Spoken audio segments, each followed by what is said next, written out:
But first, Labor's Joel Fitzgibbon, he gave the game away this morning when he advised the PM to secure his net zero holy grail via support from Labor in the Parliament. We'll back you, says Labor. And that's because net zero is Labor's policy. It's Labor's policy that the Liberal Party is now wanting to bring in, but with, thank God, at least some continuing rearguard resistance from the National Party. This is actually the third time that the Liberal Party has tried to adopt Labor's climate policies. The first was back in 2009 when Malcolm Turnbull supported Labor's emissions trading scheme. Rudd called it the CPRS, and Turnbull lost his job in the process. Afterwards, of course, crossing the floor to vote with Rudd on Labor's policy. The second time too was also under Turnbull. By then he was the Prime Minister when he devised the National Energy Guarantee, a policy designed to win Labor's support, but in the process losing the support of his own party, which meant again he was dumped, replaced within days by Scott Morrison. Now maybe it might be third time lucky for a joint Liberal-Labor bipartisan position on climate policy, but frankly I can't think of any more policy likely to doom the government at the next election than this, if that's where it lands. I know many media types want to be able to write up that the climate wars are over if Morrison turns Turnbull on this issue, but believe me, they're only just starting. If the Prime Minister moves to adopt Labor's policy platform here that Liberals have opposed for over a decade, the PM's in real trouble. The Liberal Party is in real trouble. At the 2010 election, Tony Abbott took Labor to minority government status by campaigning against the carbon tax that he said Labor would surely introduce. The phrase was, I think, as night follows day. Then, of course, when Julia Gillard did get into power and introduce her carbon tax, Abbott won a landslide victory promising to scrap it, saying not only was it an economic wrecking ball, but it was a fundamental breach of trust with voters. One of the real reasons Abbott was removed in 2015 was his refusal to make bogus climate promises.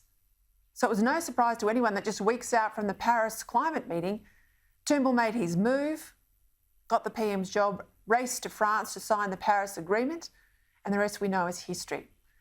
Turnbull lost 14 seats at that next election the following year. He only survived because the National Party, led then also by Joyce, refused to let him have his head on left-leaning climate policy. And then 2.5 years ago, Scott Morrison just hung on in 2019, largely because of his attacks on Labor's unspecified and uncosted plan for a 45% cut in emissions by 2030, which he said was reckless, that the Business Council of Australia too said was economy wrecking, and that Liberal Party modelling said would cost over 300,000 jobs, cut average wages by $9,000 and cost the economy nearly $500 billion. Now it seems Labor was right all along. Hey presto, cutting emissions doesn't cost jobs, somehow it creates them. Now how could massive cuts in emissions have been dead wrong then, but dead right now? Or is this, as a Cabinet Minister said to me today, Morrison just paying back the moderates for making him Prime Minister? I don't know, but it doesn't stack up. Sure, Morrison will spin that he'll cut emissions with technology, not taxes. No one believes that. All the new climate technology so far, wind, solar, carbon capture and storage, all of them have required massive subsidies, either from consumers or taxpayers. And a tax is still a tax, even if you don't want to call it that. This time, there's the same gaggle of rent-seeking banks and virtue-signalling billionaires all spruiking for so-called green hydrogen, which supposedly will solve all our problems. How good is it when, like all the others, hydrogen also requires a government subsidy? They're calling it an investment fund this time of some $20 billion from the taxpayer. Now, take it from me, any new, unproven industry that requires a massive subsidy will cost jobs, not create them. And as we're seeing from Britain to China, which is massively boosting coal production, relying on renewables means more expensive and less reliable power. Maybe Scott Morrison feels compelled to go to Glasgow and trumpet Australia's commitment to net zero as a blood price for getting his nuclear submarine deal with Joe Biden and Boris Johnson. But if that really is what's happened, the Prime Minister should tell us. Maybe then the Liberal base could accept this capitulation as realpolitik, especially if it meant nuclear power on land as well as at sea.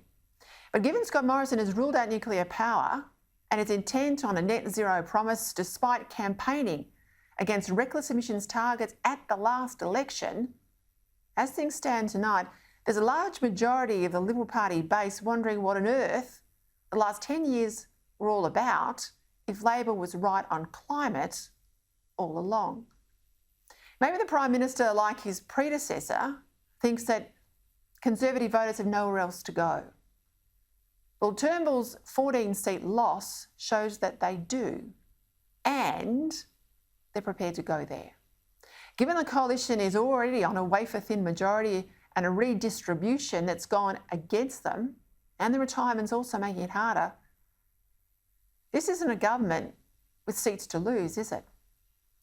What moderate left-wing Liberals are hoping here is that even if they lose the next election, they'll have locked in Conservative Liberals and the Nationals to net zero in opposition, but somehow this issue won't ever be able to be revisited. Now, I think they're wrong there. That's a big part of what this internal fight is all about. Many rank and file Liberals are being told by the PM, look, I know you're upset, I know you feel betrayed, but you still need to vote for us because in the end, a Labor government would be worse on climate costs than a Liberal one. That's the line from MPs. I've been spun that line as well. Sure, but this brand of Labor-light Liberal government isn't what they voted for at the last election. And the risk is at some point, these Liberal voters, the Liberal base, will come to their own conclusion. And they'll decide that unless the party gets taught a lesson by them, by the base, the party room in Canberra will never learn. So be very careful what you wish for, PM.